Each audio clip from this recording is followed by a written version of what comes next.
Arsenal beat Fulham to continue their lead at the top of the Premier League table. Now, in this game, Bukayo Saka was the best player on the pitch. And not only is he back to full fitness and full form, they showed exactly why he's one of the best wingers in the world. Let's get into it. Now, in the future and past this game, not many people will probably talk about Bukayo Saka's performance because he didn't get a goal or an assist. But this is yet another game where Bukayo Saka has been world class in every action he has completed and not come away with a goal contribution. Now, one of the reasons why Bukayo Saka was just so good in this game is because you look how much involvement he actually had. He had the ball a lot more than he's had in recent games. He was able to get the ball in space, he was able to dribble past players, and he took that incredibly. His ability in this game to get Arsenal up the pitch and just give him half a chance was astonishing. And there is some other players I think need to do better around him, but I think Saka was created as much as he could.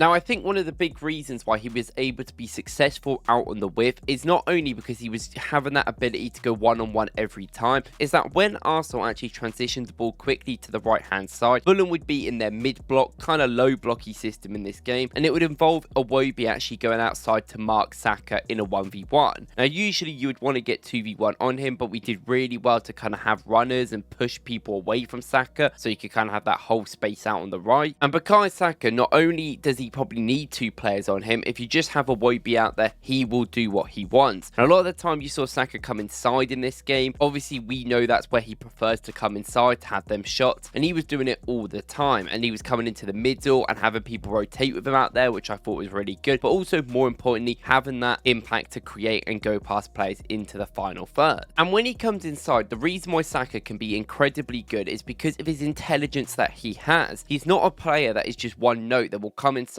run at the same player, trying to get a shot away. He doesn't do that. There's not only times where yet again he carries it comfortably down the other side, he actually switches it himself with his movements, but there's also times where he can use players off him to make little 1-2s and get in behind. We actually saw a few chances in this game where Saka stands someone up and is able to create a through ball for our team. He manages to dribble past the player and set it up for our teammate who we don't score. And there's also one in the first half where he does a brilliant 1-2, he gets inside the middle in such quick incisive play, and he puts the ball through first time to Woklz, who's peeled off that defender into the right hand side, and unfortunately his shot isn't good enough. But I think Saka's creativity and the sort of through ball motion, with especially how quick we are playing sometimes to get past that mid to low block, I think we did come up with yet again solutions against a team that have beaten us quite a lot. And even though we've just spoken about some of the dribbling motions, the ability to come inside and create, I think that Saka is brilliant at, and that's something we are accustomed to. Something that was a little bit different and kind of reminded me of early Saka days was his ability and want to cross it quite a lot. Now, yes, there is some situations where he isn't able to come inside like we just mentioned, so he has to go on the outside and he gets kind of pushed away, which results into him having to cross the ball. But in this game, he felt quite capable and quite wanting to cross the ball all the time. There's sometimes he doesn't need to cross it and he crosses it early, and in the end, he actually ends up having 12 crosses in this game overall. We spoke about how our crossing as a team hasn't been brilliant for the last couple of months, but the more crosses you do, the better it will be. And even though he only made 3, I think it was still a better level than we're seeing some other players get. Sometimes players aren't getting onto headers where they simply should, and the Saka ball is absolutely fine. And I just love all that sort of work from Saka. I think in this game, yet again, like the crossing might not be perfect, but he's getting into the right areas and at least trying to cross it in, especially a lot to the back post, which we know worked for us many years ago, which is good to kind of see back a bit. But you kind of felt that the freedom that he was having on this side was completely fair, because every single time something different would happen. You know, we talk about a cross to the byline, talk about crosses inside or shots, but there is times in this game where we talk about having a wide winger is something that Arsenal have been looking for on this left hand side, and one of the reasons why Madueke came in, a player that can play on the byline one-on-one and get that ball into the box. You know, Saka isn't the quickest player in the world, but there's times where he can come out to this wide area, go past the player and still be able to keep the ball until the box. There's obviously that big one in the second half where we should get an assist from. He drags the ball into the box, gets a little bit fortunate with the bounce going to him with a defender trying to tackle, and then he literally just tries to sweaty the ball in. And there's a few times now we've seen him pass the ball across in front of the goalkeeper to try and get Woklz a goal, and Woklz is not in the right area and it just doesn't quite work out. It doesn't bounce in for us.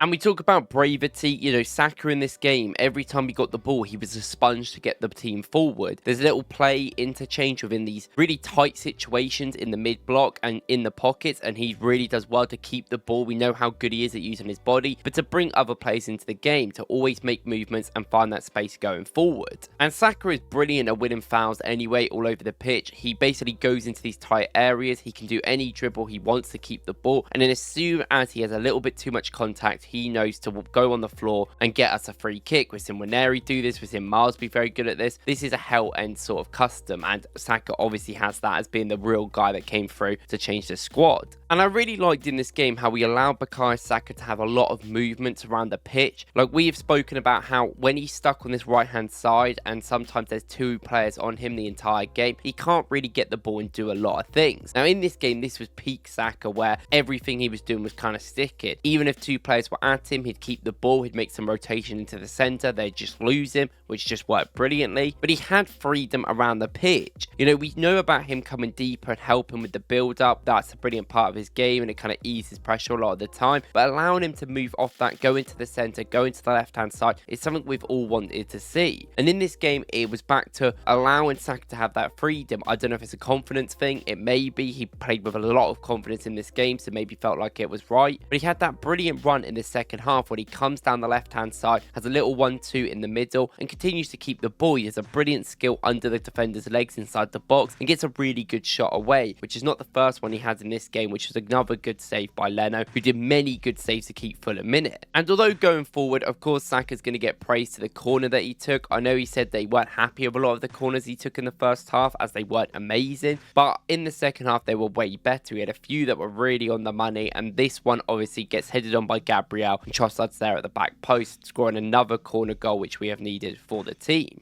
And we know how good Saka can be in these forward areas. We know that he can do this. He just hasn't done it enough with the consistent injury issues he's had now for about 7-8 months. And he's been trying to get his fitness back. But this and the last couple of games as well for club and country, you've seen Saka back at his level. Back at his dictating level of winning the game for the team. Being the main creator in the team, which we needed with Odegaard currently not there. And being that sort of sponge to the ball. And I do want to talk about the defensive work as well, because it does go amiss, I think, sometimes when speaking about Saka, because people think it's a boring topic. But in this game, his ability to still run back and help the team, not have too much of an ego and keep the ball and want to stay up the pitch, he knows he needs to come back and help Timber quite a lot. And there was a few times where he doubled up with him. He was brilliant. He made some good tackles, especially later game where he's sitting there defending for the team, which is a major part of it. And he's clearing the ball well as well. And I want to give a lot of credit to that, because it's not just about the attack and work. And yes, people are going to say corner, Arsenal, you won by another corner. But yet again, another game we created over 1 XG from open play. There were some really big chances. Woklz definitely should have scored in this game. He has to do better in my opinion. Saka had some really good chances, but more importantly created some really good ones, and we had chances all over the pitch. We just need to be a bit more efficient in front of goal at taking these opportunities and actually scoring, because that's something that is letting us down a lot right now.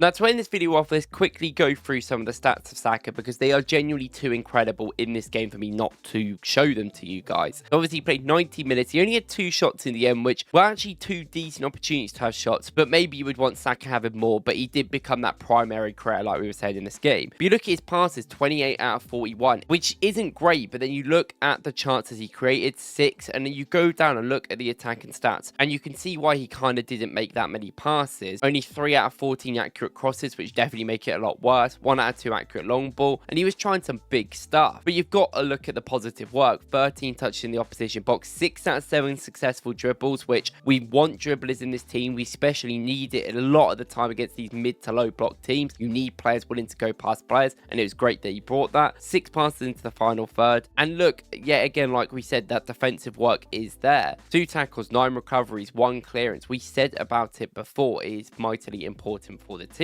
And in terms of duels, even him competing in 21 duels is mental enough, and it's exactly what we need. 13 duel ones out of 20 is an incredible level for someone trying to go past players every single time, and he was found 5 times, which isn't the best, but is what we kind of want from Saka to get us them positions in the box, and one of the reasons it makes him just so good for this team. Now, I will say, I don't know what you guys think about the penalty decision. I personally still not necessarily sure it's enough to overturn it, especially with clearly Saka getting hit in the the knee. So let me know in the comments what you guys think about that. And if you like this video, please go watch my video the other day where we talk about the greatness of David Raya. If not, I'll see you in the next one.